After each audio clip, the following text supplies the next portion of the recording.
Que sintoniza esta prestigiosa emisora. Recordamos igualmente los teléfonos de contacto para cualquier duda, cualquier intervención que quieran hacer, el 0295-267-4800. 0295-267-4800. Bueno, esta semana entonces vamos a recordar, antes de entrar de lleno en el tema del día de hoy, algunos eventos importantes que tuvimos durante la semana, así como algunas efemérides. Por ejemplo, el día de ayer, 19 de mayo, estuvimos conmemorando, se celebra por disposición de la Organización Mundial de la Salud, el día de la prevención de la hepatitis C, una enfermedad que estaba bastante expandida, y todos los 19 de mayo de cada año se toma esta fecha como símbolo precisamente para incentivar lo que tiene que ver con la prevención y el estudio de la hepatitis C en todo el mundo.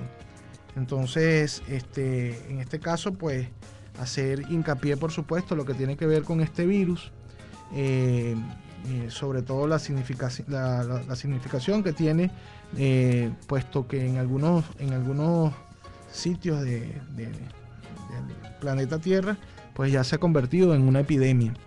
Entonces, es muy importante el hecho de hacer hincapié.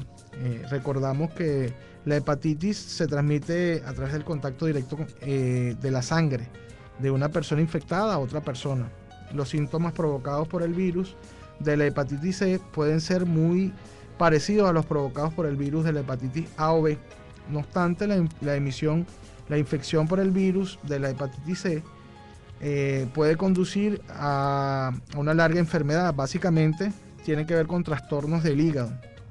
El virus de la hepatitis C se contagia al compartir agujas y jeringas para inyectarse algunas sustancias prohibidas, estupefacientes, drogas, al hacerse tatuajes o piercings con instrumental no esterilizado, mediante transfusiones de sangre, por supuesto sin la debida higiene en el sitio donde se haga la transfusión, mediante el contagio de un recién nacido a su madre infectada, a través de relaciones sexuales, aunque no es común la infección por esta vía. Sin embargo, se han detectado algunos casos, y la hepatitis C es también un riesgo habitual en centros de diálisis, ¿no? Entonces, bueno, queríamos resaltar esta efeméride que sucedió el día de ayer y que está muy relacionada, en este caso, con el SANE, precisamente por el tema de la recurrencia de este tipo de enfermedades. Por supuesto, hacer hincapié, en el caso nuestro, de todo lo que tiene que ver con la prevención, las medidas preventivas. Como vimos, pues, sobre todo con lo que tiene que ver con la higiene y la prevención de contactos con algunos materiales, por supuesto, que no estén debidamente instrumentados para tal fin. De igual manera, vamos a señalar que el día de hoy estamos conmemorando el Día del Publicista. Así que desde esta tribuna, pues, vamos a hacerle llegar a todos los publicistas nuestras más sinceras palabras de felicitaciones. De igual manera, el Día del Cronista, ¿no? en el estado de Nueva Esparta y en Venezuela, están entonces de efemérides y conmemorándose el Día de los Cronistas, personas pues muy importantes que son los que llevan día a día todo lo que tiene que ver con la historia y el desarrollo de la historia, como lo van contando a nivel de todas las regiones, pues. En este caso, vamos a desarrollar en el día de hoy un programa que esperamos sea bastante compartido por nuestra audiencia. Vamos a estar hablando de todas las generalidades de la nutrición, para lo cual vamos a estar conversando el día de hoy con una especialista en el tema.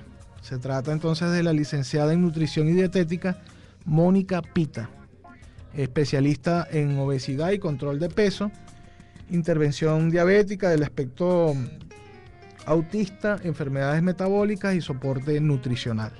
Entonces, desde ya voy a recordar los números telefónicos y vamos a, para ello, abrir por supuesto, el contacto telefónico desde el primer segmento para toda la audiencia que tenga alguna pregunta, que sé que es bastante, ¿no? Incluyendo el público que tenemos por acá alrededor, también tienen la posibilidad de hacer preguntas.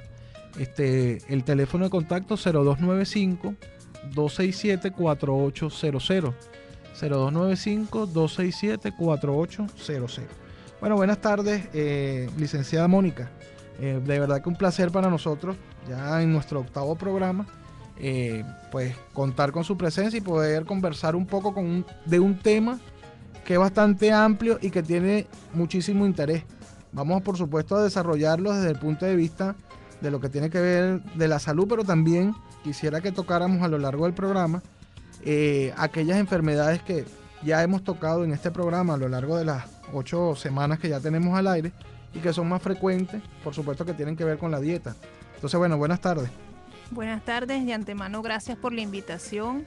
Igualmente, bueno, estoy muy complacida de estar aquí y de dar un poquito de conocimiento con respecto al área de la nutrición. Perfecto. Bueno, recuerdo que la licenciada Mónica también es colaboradora del SANE, puesto que nosotros tenemos, por supuesto, algunas patologías que requieren por orden médica de otros especialistas un control dietético, y precisamente en parte por los motivos por los cuales pues invitamos a la licenciada Mónica. Y quisiera que comenzáramos hablando un poco de la especialidad de la nutrición. Por supuesto, en nuestras universidades se imparte la carrera de nutrición. Esa especificación, más o menos para poner en sintonía a nuestra audiencia de la importancia y la conceptualización de la nutrición, pues para, digamos, empezar a entrar en materia, licenciada.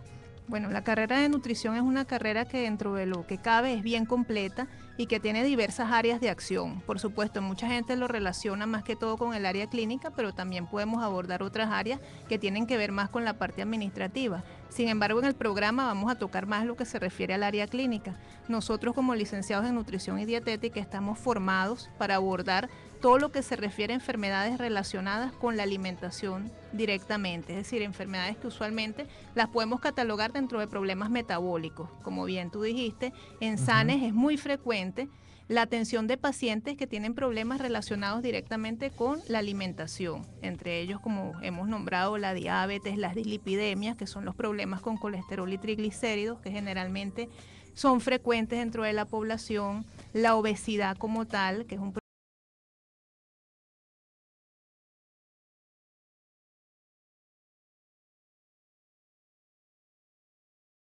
al profesional en esta área, que no nos dejemos llevar de repente por una revista o por la recomendación de un amigo o por un entrenador, ¿okay? Sino simplemente abocarnos a un especialista en el área. Esa es una recomendación bien importante. Claro, fíjese, licenciada, hay mucha, bueno, por supuesto, sobre el tema, digamos que hay mucha tela que cortar, como se dice popularmente, pero hay un concepto que yo he escuchado reiteradamente y tiene que ver con el tema de los buenos hábitos alimenticios para conservar la salud, y ya entonces vemos la cantidad de enfermedades, de patologías que tienen que ver y están relacionadas directamente con los malos hábitos de salud. Y el otro concepto tiene que ver con la parte estética. Entonces hay como mucha confusión, y hay gente que dice, bueno, yo verdaderamente, también por todo el tema psicológico, estereotipos y todo eso, que de alguna manera se inclina a hacer dietas, incluso como usted decía, sin ningún tipo de prescripción médica ni de seguimiento médico, más por lo estético que precisamente por mantener la salud. Entonces, esa condición, y sobre todo, bueno, una cultura como la venezolana, donde hay tantos estereotipos, esa contraindicación y esa, digamos, esa conceptualización que se tiene de las dietas, de los buenos hábitos alimenticios, y que se mezclan o se ligan un poco con lo que tiene que ver con la parte estética, ¿hasta qué punto verdaderamente eso puede convertirse en un problema? Sí, puede llegar a ser un problema en el momento en que nosotros y tratamos como de apegarnos o de buscar la manera de alcanzar el famoso peso ideal o el famoso peso recomendado, sin estar pendientes de otros parámetros que muchas veces nosotros como nutricionistas posición corporal, es decir, no solamente decir este individuo debe pesar 55 kilos o esta señora debe pesar 60 kilos, sino ir un poquito más allá y estudiar lo que es la composición de ese ser humano, es decir, cómo está en cuanto al porcentaje de músculo, cómo está su porcentaje de grasa, de acuerdo a su contextura, de acuerdo a su edad, porque no es lo mismo de repente evaluar un paciente que tenga 50 años o 60 años a evaluar a alguien que tenga 25 años. Claro. Entonces, muchas veces cuando nos apegamos a un régimen que está estandarizado o que está recomendado, por ejemplo, en el caso de la revista, es algo que no está individualizado, sino que es algo general y que a veces no toma en cuenta las condiciones individuales de esa persona. Entonces ahí es donde podemos llegar a caer en ciertos errores y caer en dietas que pueden causar más bien problemas. Entonces, claro, vemos a personas que de repente buscan adelgazar 5 o 7 kilos en 2 semanas porque tienen una fiesta o porque van a ir a un matrimonio o porque quieren ponerse X o Y vestido. Pero en realidad, luego de que pasa ese momento de esa situación de estrés metabólico en donde la gente de repente desayuna con una naranja y toma café negro nada más en el desayuno, tú ves que comienzan a ganar hasta el doble o el triple del peso porque definitivamente no cambiaron hábitos alimentarios. Por eso hay un concepto bien importante que dice que debemos de adelgazar de adentro hacia afuera, es decir, debemos de concientizar el acto de adelgazar o de perder peso. Entonces, eso es bien importante a la hora de iniciar cualquier tratamiento que pretenda o que busque la disminución de peso. Claro, ya digamos que eso tiene que ver, por supuesto, con la población en general, ¿no? Para entrar un poco ya en lo que son las enfermedades.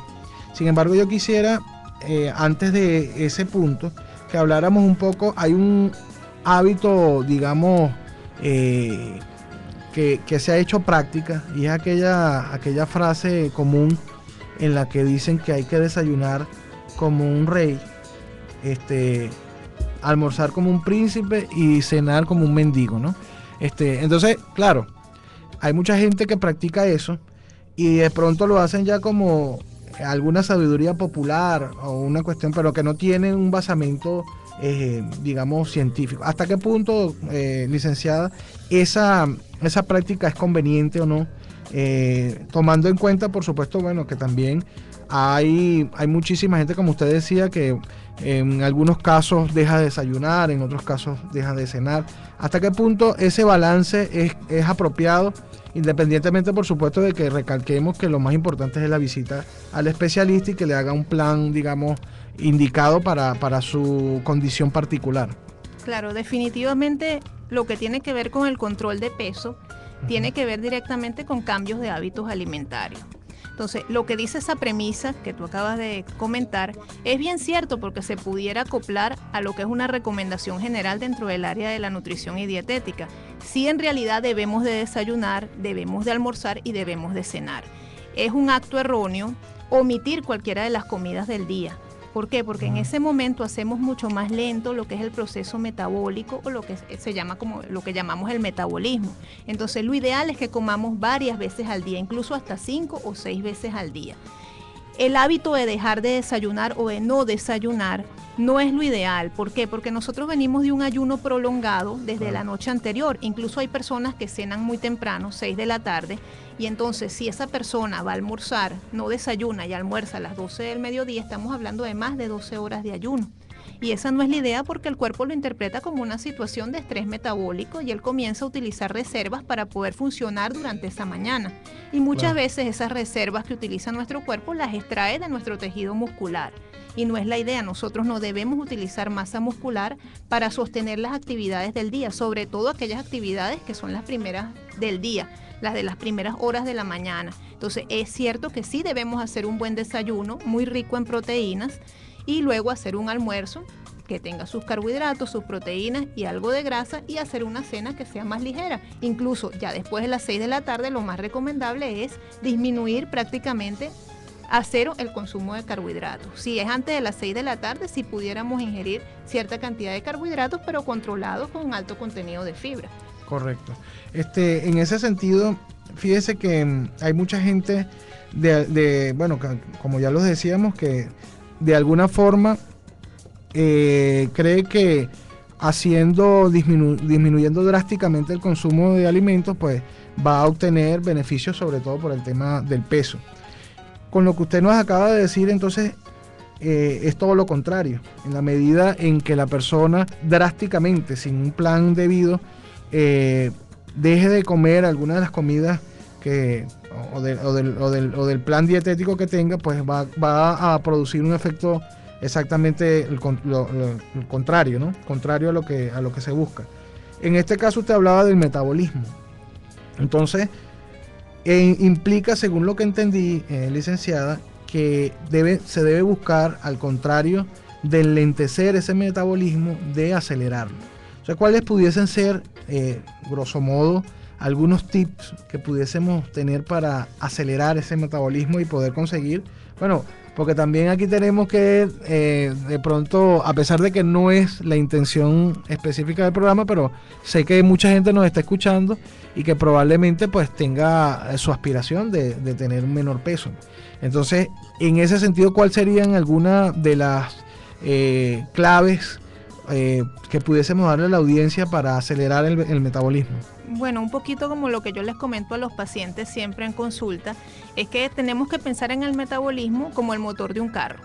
Okay. El metabolismo no es más que el conjunto de reacciones químicas que se dan en nuestro cuerpo diariamente, de manera involuntaria, porque nosotros no estamos pensando en, mira, cómo voy a quemar este pedacito de pan que me comí en la mañana, o cómo voy a asimilar este huevo que me comí esta mañana. No, eso es algo totalmente involuntario que se está dando constantemente. Entonces, esas reacciones químicas, que son una gran cantidad de reacciones químicas que se dan dentro de nuestro